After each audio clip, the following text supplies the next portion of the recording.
kita semua sibuk sekali dengan berbagai macam isu, termasuk yang terakhir IKN, kemudian isu kampanye makan siang gratis. Lalu kemudian ada seorang pejabat yang mengatakan bahwa pejabat sebaiknya jangan toksik ya. Itu benang merahnya kan jelas ya. Ada sebuah disharmoni, ada sebuah disorder, ya, ada sebuah damage yang ada pada pucuk pimpinan para pejabat petinggi negara ini yang kemudian membuat rakyatnya itu menjadi bingung dan tidak tentu arah.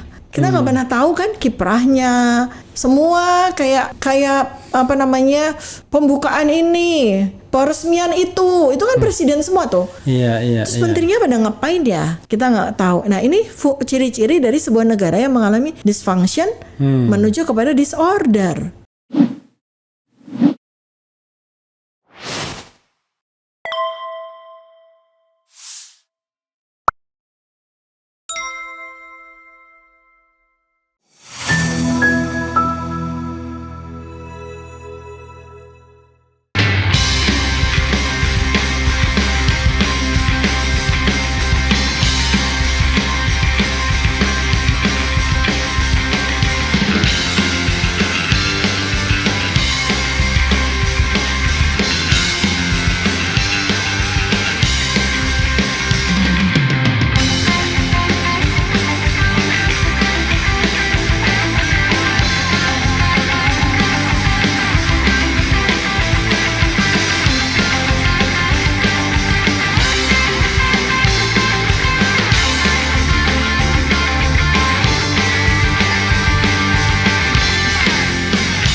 Untuk baru kali ini saya setuju dengan Luhut ya, bahwa orang-orang toksik itu nggak boleh masuk dalam pemerintah. Setuju saya, setuju berat. Cuman masalahnya yang tidak toksik itu berapa orang tinggal di Indonesia ini pejabat publik ya yang tidak toksik. Tapi sebelumnya Dok, toksik itu apa sih kalau misalnya kalau kita lihat dari perspektif kedokteran itu? Apa toxic gitu? Toxic itu adjektif ya. Jadi toxic kan sebenarnya maunya dia tuh toxic person ya. Nah toxic person itu kan gampang aja sih sebenarnya. Kalau kita mau pakai ukuran apa? Kalau saya ukurannya akhlak kan gitu ya. Orang yang toksik adalah orang yang tidak berakhlak. Kan? Orang yang tidak bisa menjaga imannya. Ini tanyakan Erick Thohir tuh. BUMN tuh akhlak semua itu. Akhlak mulia. Saking akhlaknya foto dia di mana-mana. Termasuk di ATM segala. Orang yang toksik adalah orang yang tidak punya akhlak, ya kan? Orang yang toksik, orang yang suka korupsi kayak gitu ya. Kan tidak berakhlak tuh manifestasinya kemana-mana kan? Yang dia senang banget. Nah, tapi secara literal toksik itu beracun. Toksin, ya. Kata bendanya toksin. Toksik itu adjektif kan, kata sifatnya. Jadi toksin maksudnya itu adalah racun. Tokso itu racun. Ya. Jadi toxic person adalah orang-orang yang beracun. Maksudnya beracun tuh orang-orang yang akan meracuni lingkungannya tahu kita gitu racun, kan. Dasar dia racun. Bukan racun dalam pengertian ular berbisa, tapi racun itu adalah memberikan pengaruh negatif pada lingkungannya kan, toksik itu. Kayak saya minggu lalu bilang kan, sebenarnya kata-kata kalimat Pak Luhut tuh benar banget, tetapi dipotong. Karena Pak Luhut tuh kayaknya bilangnya gini deh. Pesan kepada Pak Prabowo, jangan apa tuh namanya, jangan rekrut orang toksik di pemerintahan Anda, karena seperti Jokowi kemarin, karena pemerintah sudah terlalu banyak orang toksik, jadi jangan nambah lagi toksik, nanti hipertoksisitas nanti beracun semua nih seluruh negara. Jadi saya baru kali ini ya kita setuju sama kata-kata beliau. Cuma saya khawatir kalau misalnya kriteria jangan orang toksik itu dia nggak bisa lagi cari pejabat publik yang berasal dari partai politik, jangan-jangan ya. Karena semua udah keracunan ya. Ya kan. Kita pembuktian terbalik ya kan. Bukan keracunan, terkontaminasi ya. Gitu, karena racunnya cuma satu, yang lainnya terkontaminated. Jadi kalau misalnya ada yang marah, kita tinggal bilang, coba tunjuk tangan di antara kalian orang-orang partai politik mana yang kalian tidak toksik, yang tidak terkontaminasi oleh racun. Apa racun korupsi ya kan? Racun vested konflik of interest ya kan, racun menyalahgunakan jabatan ya kan, kira-kira mana coba? Nah kalau kalian mengatakan bahwa kalian tidak terkontaminasi, bahwa nggak benar kata Luhut itu. Tapi bisa-bisa semua pejabat publik itu toksik semua itu. Kalau ini saya nggak seksis ya. Iya. Satu tuh tadi yang tidak, orang yang toksik adalah orang yang tidak punya akhlak, kalau tidak mampu menjaga akhlaknya. Kedua adalah yang terkontaminasi dengan 3T. Masalahnya 3T itu seksis ya, harta, tahta, wanita. Nah kalau pejabatnya perempuan jadi gimana?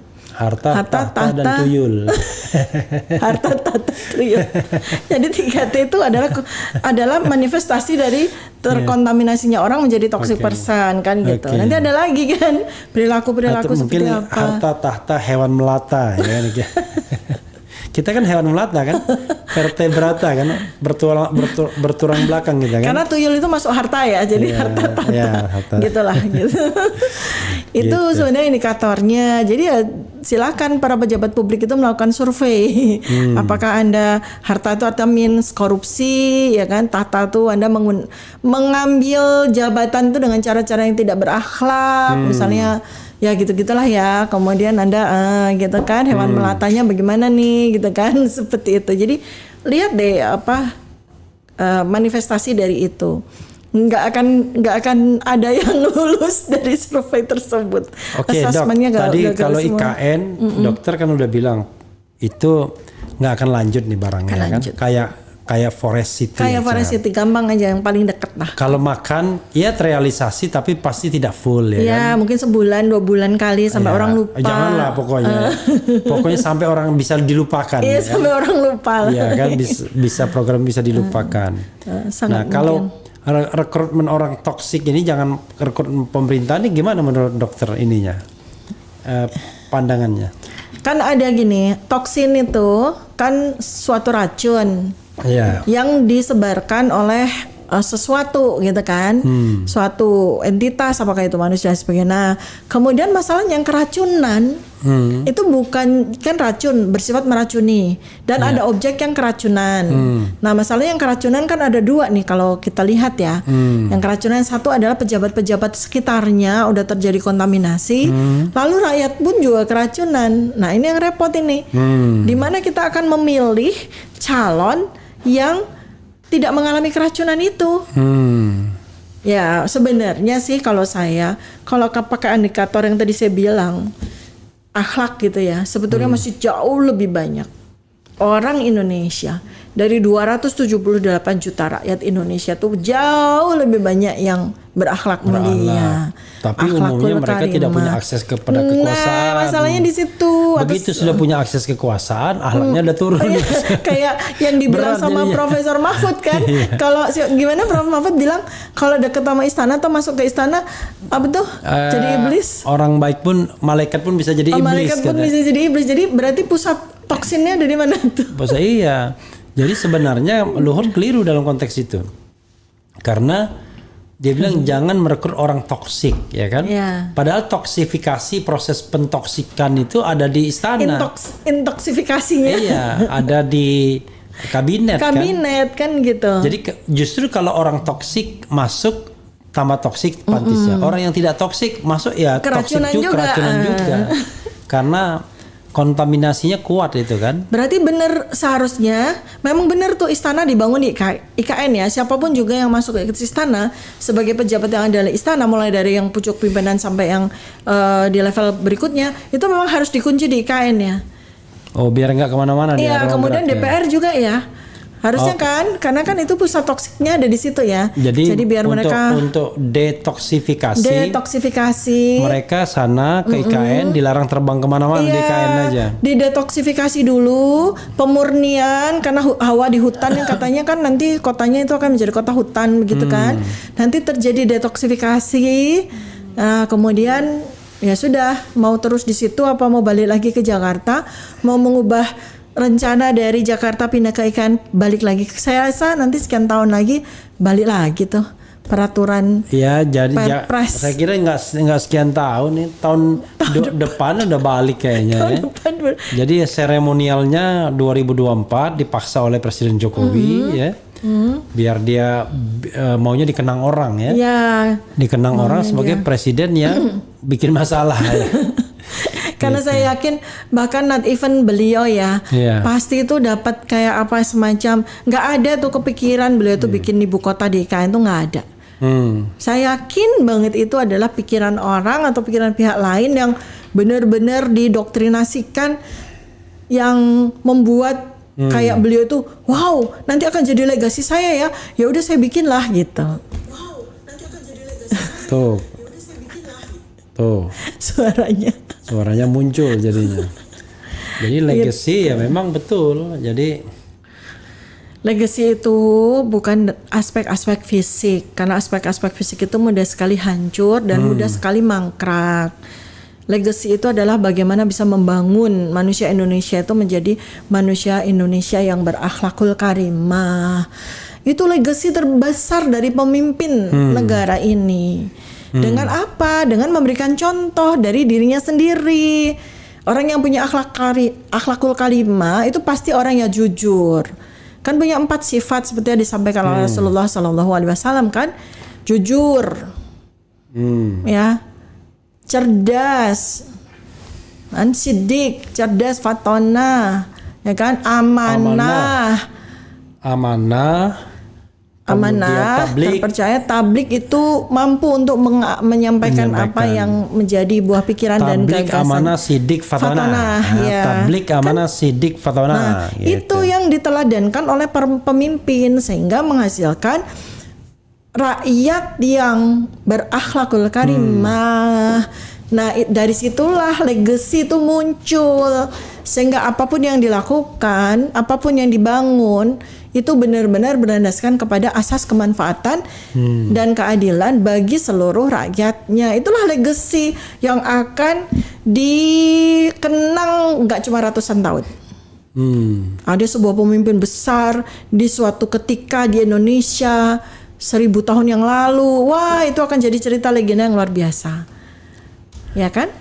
Jadi Dok, kalau dilakukan pembulatan ya, kita kan bicara 3 hal ini, IKN, makan siang dan toksik. Apa benang merah yang bisa dokter ambil ya, dibawa ke luar box? Out of the box-nya itu sebenarnya kan gini loh. Jadi dari situ kan kita ngelihat ruinnya. Jadi rancu sekali gitu. Pemikiran dari kepala negara kita ini rancu sekali. Sampai kita nggak ngerti apa lagi yang apa sih yang ada di kepalanya beliau itu, apa sih yang diinginkan oleh beliau, kenapa semua yang diinginkan itu menjadi rusak, hancur, nggak ada yang benar-benar menghasilkan sesuatu yang itu membuat masyarakat atau rakyat itu benar-benar menjadi maju dan berdaya serta berkembang sampai 10 tahun. Kita semua sibuk sekali dengan berbagai macam isu, termasuk yang terakhir IKN, kemudian isu kampanye makan siang gratis. Lalu kemudian ada seorang pejabat yang mengatakan bahwa pejabat sebaiknya jangan toksik ya. Itu benang merahnya kan jelas ya.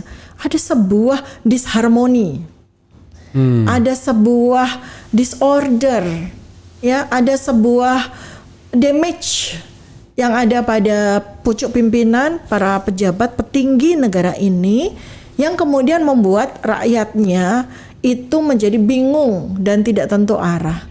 Ini sangat-sangat berbahaya, karena kalau mengikuti patomekanisme dari sebuah penyakit yang ada dalam tubuh, itu orang itu sebelum sakit kan dia mengalami depletion, ya, kemudian dia mengalami dysfunction, tidak berfungsi, kemudian orang mengalami disorder, akhirnya damage. Sama dengan negara ini, kita ini ada di mana? Depletion udah, kita nggak mampu, kita sudah semakin tahun semakin banyak hutang, itu artinya depletion, dysfunction.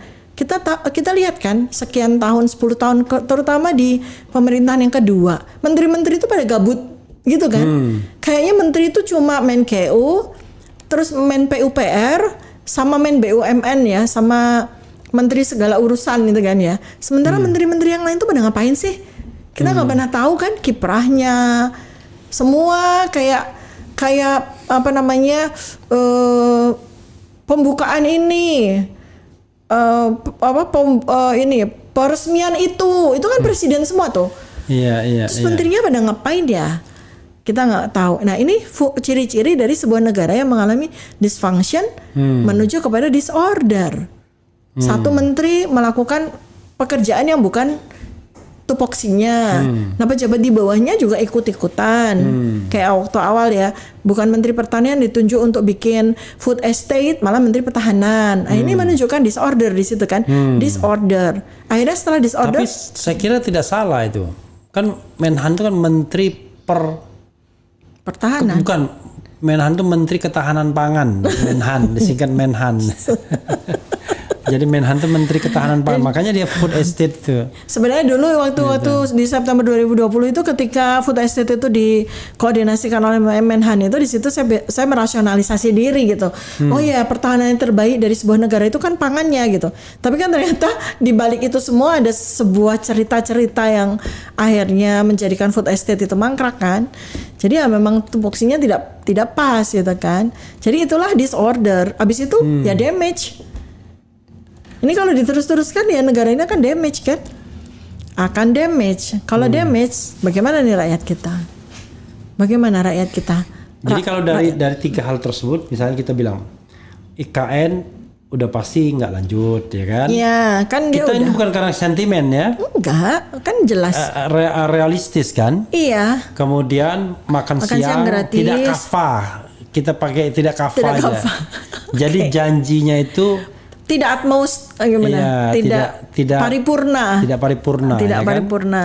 Gitu. Kemudian orang toksik kalau misalnya tidak bisa direkrut, maka gagal tuh bagi-bagi jabatannya, ya kan? Saya takut, ya. Nangis semua yang makanya. jadi partai pendukungnya kan? Saya takut mau nanya gini, Pak, toxic person itu apakah yang dimaksud adalah orang yang tidak berakhlak? Nanti saya gini, apa lu akhlak? Ahlak tuh hanya ada di BUMN, hanya di Erick Thohir aja. Apa tuh akhlak? Ahlak itu apa? Itu antisipatif. Apa tuh? Apa itu ahlak? Coba kita lihat, cari kepanjangan ahlak.